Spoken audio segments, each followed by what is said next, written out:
Hey everybody, Dustin DePirac, Indiana beat right here with Andy Graham, Indiana columnist, and just witnessed a historic beatdown of Indiana. I think pretty sure that's the most points they've ever allowed. It's the most points allowed in most points a Big Ten team has scored in a Big Ten game since 1946 or something like that. 1950. 1950, 83 to 20, Wisconsin over Indiana. It wasn't close at all. Sorry. We probably could have picked better places to have this, but anyway, Andy, just how bad was it? Well, it was actually kind of a ball game for a little bit over a quarter, and then Bill Lynch himself said he's never seen a game turn so quickly. After Ben Chappell went out for Indiana, it just seemed like the entire team wilted. I mean, they're not going to say that, and maybe they don't think that, but it was pretty clear that that whatever belief there might have been about chances to win today or chances to stay competitive kind of went out the window. And I don't know. I mean, I've seen some strange games up here. I saw a game where Indiana led 32 to nothing after one quarter. I saw Wisconsin win 59 to nothing 2 years before that. I've seen some blowouts up here, but I've never seen anything quite like this. And it's a sort of game that could end coaching careers. I mean, it was bad. Yeah, it was rough. As he mentioned with Chappell going out, Indiana was lining up for a 4th and 2. They had planned on going for it. I can't remember exactly what yard line they were on, but they called timeout. Ben Chappell came off the field, and apparently he wanted to keep going, but Lynch just realized that he couldn't move. He had a hip injury. They wouldn't give us any specifics. We tried to get them, but they wouldn't tell us exactly what was wrong with his hip. Ben just said he got messed up. He got hit on a play earlier. He was throwing a pass, I guess, and he got hit and he went down. And he got a few plays out of himself, but apparently just didn't have any movement, basically, just couldn't move around. And they had the play called, they were ready to go for it, but they decided to try the field goal. They had the wind a little bit. The wind was kind of turning, and I think it went back in their favor during the timeout because it was swirling. But Mitch Ewald fell just a little bit short on that kick, and then it just turned around immediately. The very next drive, it was they scored in the very next drive, and it got nasty, got out of hand really quick. Yeah, I mean, it only took 2 plays. It was 2 running plays, and clearly the defense was scrambling all day. I mean, Wisconsin had, I haven't double-checked this on the stats yet, but I believe Wisconsin had 12 possessions and scored on all 12, and 10 of them were touchdowns. Yeah. And regardless of how else you want to look at things, I mean, that is something that's hard to explain away or hard to make excuses for. Just, it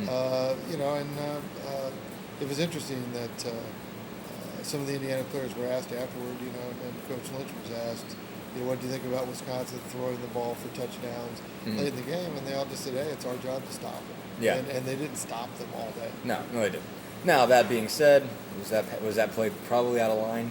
Yeah. Yes. Yeah. I mean, I understand the notion, even given with the system being screwed up as it is. I mean, the computers don't actually give you credit for margin of victory. You're trying to win over pollsters or whatever. And the thing about winning over pollsters is a lot of the people who have polls and these kinds of things don't get spend most of their days on Saturdays watching one football game. Right. Whichever either A, the one they're coaching, or B, the one they're covering. No, I mean, obviously Wisconsin wants to improve its BCS position today. Sure. And that's a legitimate goal. Oh, it is. But, it is. What we saw transpire today isn't necessarily going to augment that. Yeah. Beyond the fact that they won comfortably. Once you get past beating someone by about 30, I think you're good. Exactly. I think you're good. I mean, obviously there is a big difference in a lot of people's minds between winning a game by 15 and 21 and 28. That is an influence when you're talking about a team that you're clearly superior to. Sometimes if they keep it within 2 touchdowns, people, it maybe changes their opinion a little bit. I mean, you do have to, kind of prove that you can smash them. But there's a difference between smashing them and beating them by 63. I mean, did this prove anything more than beating somebody by 30? This is not going to be the game that puts Wisconsin in the national championship. No. This is not going to be why they get there. Maybe if they do this against, if they had done this against Ohio State or they had done this against a competing team, maybe that makes a difference. But, okay, what did winning this game really prove? Yeah, well, does this prove that they're better than Boise State? Does this prove they're better than TCU? I mean, I doubt it. No, I mean, but just it's hard to look at it from an Indiana point of view and figure how this team is going to keep going or really respond for the last 2 games now. I mean, we've seen this team be fairly resilient after close losses. Yeah. And really the only other blowout they had this year was I think 43-13 at Illinois, but that was fueled by 5 turnovers. Sure. I mean that game got out of hand for other reasons. Right. This game was just a beatdown. This Sure. game was a brutalization. I mean, Yeah. This game was an embarrassment. Right. And it'll be interesting to see how they respond, if they respond in a manner that makes them more competitive next week against what is obviously an improving Penn State team. They've got 2 games left. I mean, it's going to be you're going to hear a lot of people calling for the coach's job. You're going to hear a lot of people saying the team quit. Right. Now, how are they going to respond to that? Sure. I mean, this is a different circumstance now than they've had before. Absolutely. I mean, I think there's a few things to it. I think, as I want to talk about the Lynch thing in a minute, but, you do have to remember they were playing really without their heart and soul today. Tyler Propogel was already out with a knee injury. Chappell goes down. There's your captains. Yeah. And as much as there is enough seniors on this team that there should be more leadership, that there should be more guys that you can rely on to rally everybody to get the troops back up.